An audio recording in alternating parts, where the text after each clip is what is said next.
Hello all of you. And last lecture पे हमने दो टॉपिक पे डिस्कस किया था इलेक्ट्रोस्टैटिक के। पहला था हमारे पास इलेक्ट्रिक चार्ज और दूसरा हमारे पास क्या था, क्वांटम नेचर ऑफ चार्ज। ठीक है, तो आई होप आपको ये दोनों टॉपिक अच्छे से समझ में आ गए होंगे और इससे रिलेटेड फिर हमने न्यूमेरिकल भी किया था। ठीक है, तो आज हम अपना नेक्स्ट टॉपिक पढ़ते हैं। क्या है हमारे पास, कूलाम लॉ। ठीक है, ये काफ़ी बार आपके एग्ज़ाम में आया हुआ क्वेश्चन है, इस बात का ध्यान रखेंगे तो बहुत अच्छे से समझेंगे इसे। ठीक है, तो कूलाम लॉ क्या कहता है कि it states that force of attraction and repulse. Attraction और रिपल्स हमने आकर्षित और प्रतिकर्षित हमने लास्ट लेक्चर में समझा हुआ है। क्या होता है आकर्षित और प्रतिकर्षित? जब हमारे चार्ज सेम होंगे, मतलब प्लस प्लस और माइनस माइनस। ठीक है, तो उस कंडीशन में हमेशा कौन सा लगेगा आपका, रिपल्स यानी कि प्रतिकर्षित। और जब हमारे अदर चार्ज होंगे जैसे प्लस और माइनस, तब हमारे पास क्या लगेगा, आकर्षित। तो वही है, it state that force of attraction और repulsion acting along a straight line between 2 point charges is directly proportional. ठीक है, क्या है, is directly proportional to the product of the magnitude of two charges and inverse to the square of a distance between them. यानी कि simply हमसे कहा गया है कि कोई भी दो स्थिर बिंदु आवेश, ठीक है, स्थिर नहीं है, स्थिर है, ठीक है, स्थिर। तो अगर आप पूरी डेफिनेशन में ये वर्ड नहीं लगाते हैं, याद रखेंगे, ये वर्ड अगर नहीं लगाते हैं तो पूरी डेफिनेशन आपकी रॉन्ग मानी जाएगी, क्योंकि चार्ज का कांस्टेंट होना क्या है, जरूरी है। ठीक है, तो अगर हम इस डेफिनेशन को अप्लाई करें तो हमसे कहा गया है दो चार्ज हैं। ठीक है, मैंने ये दो चार्ज आपके ले लिए और दोनों के दोनों चार्ज क्या हैं, आपके कांस्टेंट हैं। ठीक है, इस चार्ज का नाम मैंने दे दिया Q1 और इस चार्ज को नाम दे दिया मैंने Q2। ठीक है, तो Q1 and Q2 two charges हो गए। ठीक, अब इन दोनों के बीच की जो डिस्टेंस है, ठीक, तो इन दोनों चार्ज को हमने एक पर्टिकुलर डिस्टेंस यानी कि स्मॉल आर डिस्टेंस पे प्लेस कर दिया। तो ये तो हमें कहा ही था। अब ये क्या कह रहा है कि अट्रैक्शन हो या रिपल्स हो, आकर्षित हो या प्रतिकर्षित हो, तो अगर मैं इन दोनों को प्लस प्लस ले लूँ तो प्रतिकर्षित होंगे यानी कि रिपेल करेंगे, और अगर एक को प्लस और एक को माइनस ले लूँ तो वो क्या करेंगे, आपके आकर्षित करेंगे। क्लियर है, तो यही हम यहाँ पर लगाएंगे। तो डेफिनेशन में आपसे कहा गया है कि directly proportional to the product of the magnitude of two charge, यानी कि दोनों आवेशों के गुणनफल के, तो क्या होगा ये, अनुक्रमानुपाती। कौन, इन दोनों के बीच में लगने वाला फोर्स। तो हमें क्वेश्चन में दिया हुआ है F इक्वल में आ जाएगा 1/4, sorry, F is directly proportional to 1, जो F है वो डायरेक्टली प्रोपोर्शनल है किसके, यानी कि अनुक्रमानुपाती है दोनों के प्रोडक्ट के, यानी कि Q1 इंटू Q2। ठीक है, तो पहली डेफिनेशन के अकॉर्डिंग समझ में आ गया होगा, इसको हम दे देते हैं इक्वेशन फर्स्ट। ठीक है, फिर अगर हम देखें कि दोनों के बीच की दूरी के वर्ग के क्या है, ये व्युत अनुक्रमानुपाती यानी कि इनवर्स है square of distance between them. तो F जो है वो इन्वर्सली प्रोपोर्शनल है। ठीक है, F जो है वो क्या है आपके पास, इन्वर्सली प्रोपोर्शनल है किसके, आपके इन दोनों के बीच की डिस्टेंस के स्क्वायर के, यानी कि R स्क्वायर। क्लियर हो गया, ठीक। तो यहाँ से हम देखेंगे तो ये हमारे पास आ जाएगी इक्वेशन नंबर सेकेंड। ठीक है, ये क्या आ जाएगी, इक्वेशन नंबर सेकेंड। अब यहाँ से अगर हम इन दोनों इक्वेशंस को सॉल्व करें, ठीक है, तो इन दोनों इक्वेशन को जब हम सॉल्व करेंगे तो from equation first and second, from equation first and second, ठीक। तो फर्स्ट एंड सेकंड से हमारे पास क्या आ जाएगा, from equation first and second से दोनों को जब आप मिक्स करोगे तो ये आएगा F is directly proportional to Q1 into Q2 upon में आ जाएगा आपके पास R स्क्वायर। क्लियर है।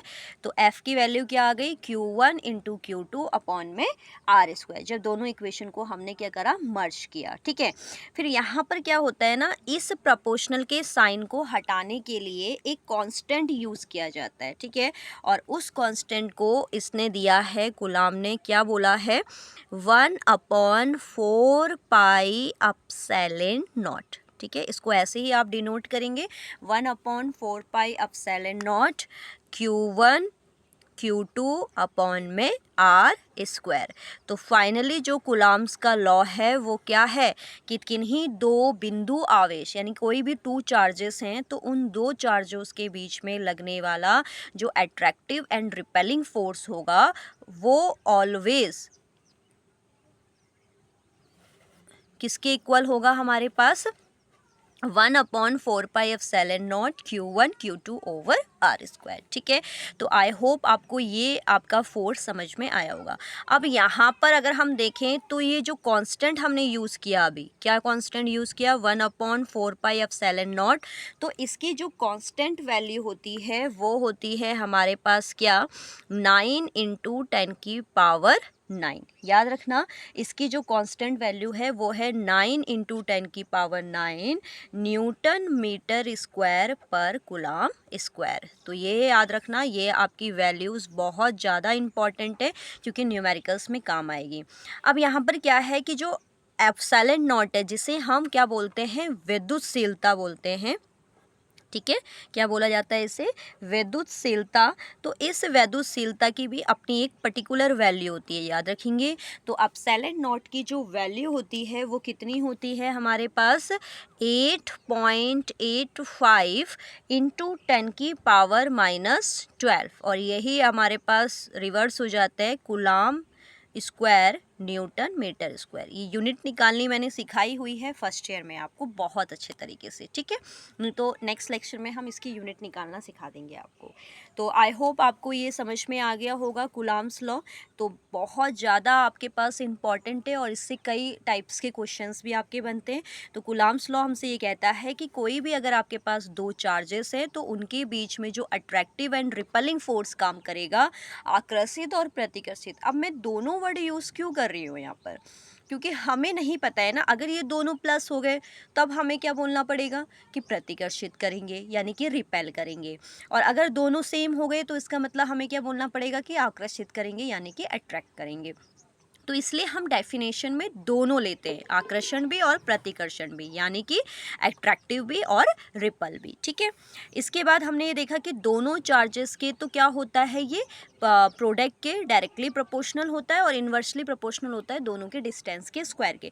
जब हमने इन दोनों इक्वेशंस को मर्ज किया तो मर्ज करने पे हमारे पास ये वाली टर्म आई, और इस टर्म के लिए हमने इस प्रोपोर्शनली साइन को हटाने के लिए कांस्टेंट यूज़ किया 1/4 पाई एप्सिलॉन नॉट, जिसकी एक कांस्टेंट वैल्यू दी गई है 9 इंटू 10 की पावर 9 न्यूटन मीटर स्क्वायर पर कूलम स्क्वायर। ठीक है, और विद्युतशीलता एप्सिलॉन नॉट की जो वैल्यू होती है वो 8.85 इंटू 10 की पावर -12 होती है। क्लियर है, तो आई होप आपको ये कूलम लॉ समझ में आ गया होगा। एग्जाम में आपने इतना ही करना है जितना मैंने यहाँ पर दिया हुआ है, आपको एक्स्ट्रा कुछ नहीं पढ़ना है, आपको यही वीडियोस बार बार करनी है, क्योंकि हम इस बार NCERT पैटर्न और जो आपके अदर कम्पिटिटिव एग्ज़ाम में जो क्वेश्चंस आते हैं जैसे नीट हो गया, जी मीन्स हो गया, वो क्वेश्चंस भी यहाँ पर हम क्या करेंगे, सॉल्व करेंगे, इस बात का ध्यान रखेंगे। ठीक है, अब जब हमने ये लॉ पढ़ ही लिया है तो इससे रिलेटेड एक न्यूमेरिकल भी कर लेते हैं, और वो न्यूमेरिकल है हमारा क्या, 1.1, NCERT का 1.1।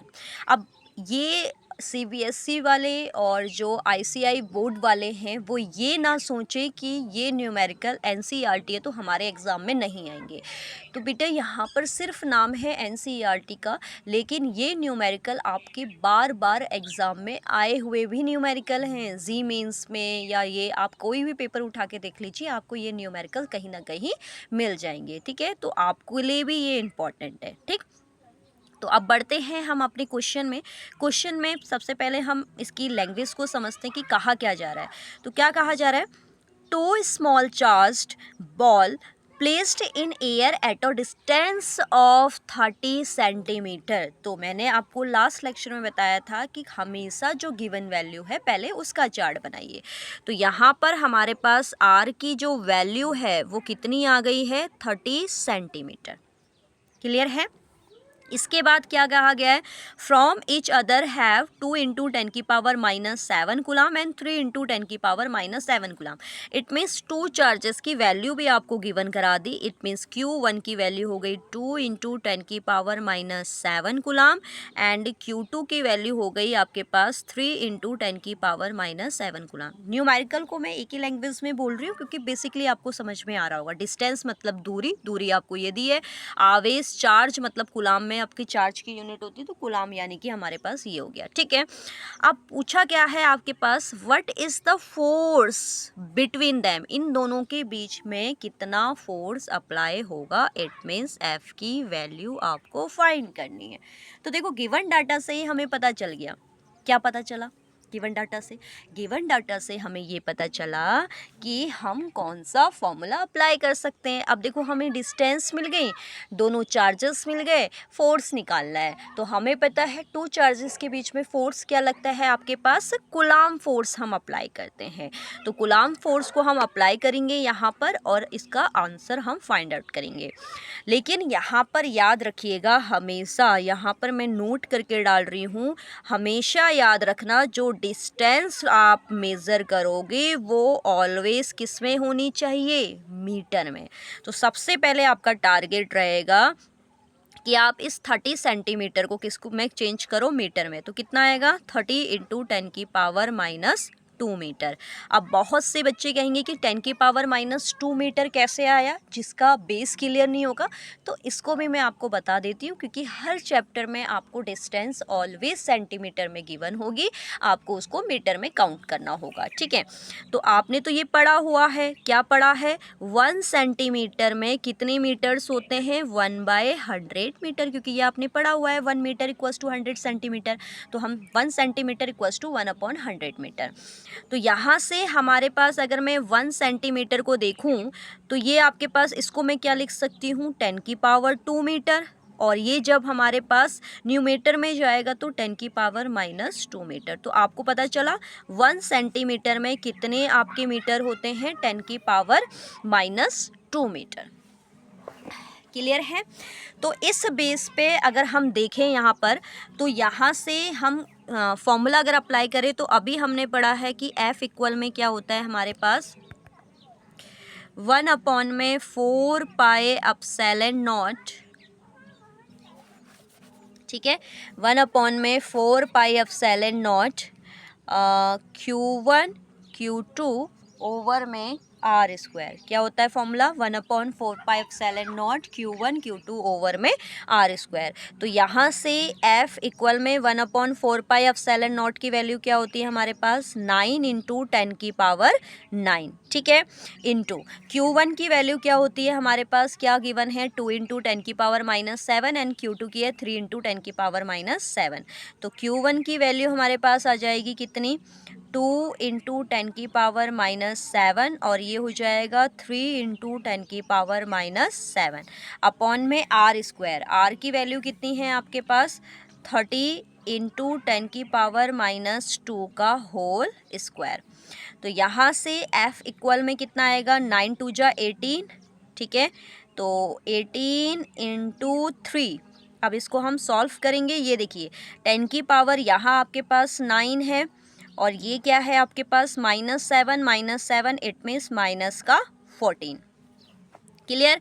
अब मैं अगर इसको ओपन करूं तो देखो स्क्वायर है तो 3 का स्क्वायर तो होता है 9 और एक 0 है, तो इसका मतलब इसका स्क्वायर हो गया 900 इंटू 10 की पावर 2 2 जा 4 माइनस का 4। ठीक है, इसको और सॉल्व करेंगे, जितना कंप्रेस आप कर सकते हो उतना कंप्रेस करो। ठीक है, इंटू 10 की पावर देखिए प्लस का 9 और माइनस का 14, तो आपके पास कितनी डिजिट बचेंगी, 10 11, यानी कि आपके पास बचा माइनस का 5। ठीक है। इसके बाद हमारे पास क्या है, इस 900 को हम लिख सकते हैं 9 इंटू 10⁻², क्योंकि 2 ज़ीरोज़ हैं, इंटू ये है 10⁻⁻4। ठीक है, आप शॉर्ट भी कर सकते हैं, लेकिन जिन स्टूडेंट्स को कैलकुलेशन समझ में नहीं आती है उनको मैं बहुत इजी वे में बता रही हूँ। ठीक है, अब देखिए 9 से 18 आपके कितने टाइम्स आपके कट होगा, 2 टाइम्स, तो कितना आ गया आपके पास, f की जो वैल्यू आ गई वो आ गई 3 2 जा 6 इंटू 10⁻⁻5 आपका अप में है, यानी इसको अगर आप सॉल्व करेंगे तो 10⁻² एंड 10⁻⁻4, तो ये आपके पास बचेगा 10⁻⁻2, क्योंकि माइनस की वैल्यू क्या है, ग्रेटर है। इसके बाद f इक्वल में आपके पास आ जाएगा 6 इंटू 10⁻⁻5, एंड जब हम इसको न्यूमेटर में ले जाएंगे तो ये पावर प्लस में हो जाएगी 2। देन f इक्वल में आपके पास क्या आ जाएगा, 6 इंटू -5 एंड 2 10⁻⁻, तो जो f की फाइनली वैल्यू आपके पास आएगी 6 तो है, 10⁻⁻5 एंड 2, तो ये हो जाएगा 10⁻⁻3, और फोर्स हमने फाइंड करना है, तो फोर्स की वैल्यू किस में होती है, न्यूटन में। तो फाइनली आपके पास आंसर आ गया कि जब हमारे पास चार्जेस और रेडियस डिस्टेंस ये हो, तो उस कंडीशन पे फोर्स कितना अप्लाई होगा, f इक्वल में 6 इंटू 10⁻⁻3। अब यहाँ पर हमारे पास क्या होता है, कभी कभी क्वेश्चन में नेचर फाइंड करने के लिए कह देता है, क्या फाइंड करने के लिए कह देता है, नेचर, जिसे हम बोलते हैं हिंदी में प्रकृति। अगर इसी क्वेश्चन में हमसे कहेगा नेचर, तो अगर मैं यहाँ देखो नेचर आप ऐसे पहचान सकते हैं, Q की वैल्यू किस में है, प्लस में है, क्योंकि माइनस दिया नहीं है। Q2 की वैल्यू भी किस में है, प्लस में, यानी कि दोनों चार्जेस क्या हैं, प्लस हैं। तो इसका मतलब ये जो नेचर होगा इसका, ठीक है, यहाँ पर मैं डाल दे रही हूँ, इसका जो नेचर होगा वो नेचर कौन सा, किस टाइप का नेचर होगा, प्रतिकर्षित। ठीक है, तो बहुत से क्वेश्चनों में ये भी दिया जाता है प्रतिकर्षित, यानी कि जिसको हम बोलते हैं रिपल्स। ठीक है, तो अगर आपसे इसी क्वेश्चन में नेचर पूछेगा तो नेचर कैसा नेचर रहेगा, उसका रिपल्सिंग नेचर रहेगा। क्लियर है? तो आई होप आपको ये न्यूमेरिकल अच्छे से समझ में आ गया होगा, और कूलॉम्स लॉ भी समझ में आ गया होगा कि किस तरीके से हम फॉर्म कर सकते हैं कूलॉम्स लॉ को। ठीक है, अब नेक्स्ट लेक्चर में हम कूलॉम्स लॉ की वेक्टर फॉर्म पढ़ेंगे कि सदिश रूप में कूलॉम का नियम किस तरीके से काम करता है। ठीक है, इसके बाद हम फिर एनसीईआरटी क्वेश्चंस करेंगे। ठीक है, तो आई होप आपको ये वीडियोस समझ में आ रही होंगी, और काफ़ी मेहनत कर रही हूँ मैं, क्योंकि आपके एग्ज़ाम के वे में अगर आप स्टार्टिंग से बहुत अच्छे से अपने प्रिपरेशन करते हैं तो आई होप आप अच्छे नंबर्स को अचीव कर पाएंगे। ठीक है, तो मिलते हैं नेक्स्ट लेक्चर में नेक्स्ट न्यू इंटरेस्टिंग टॉपिक के साथ। तब तक के लिए बाय बाय।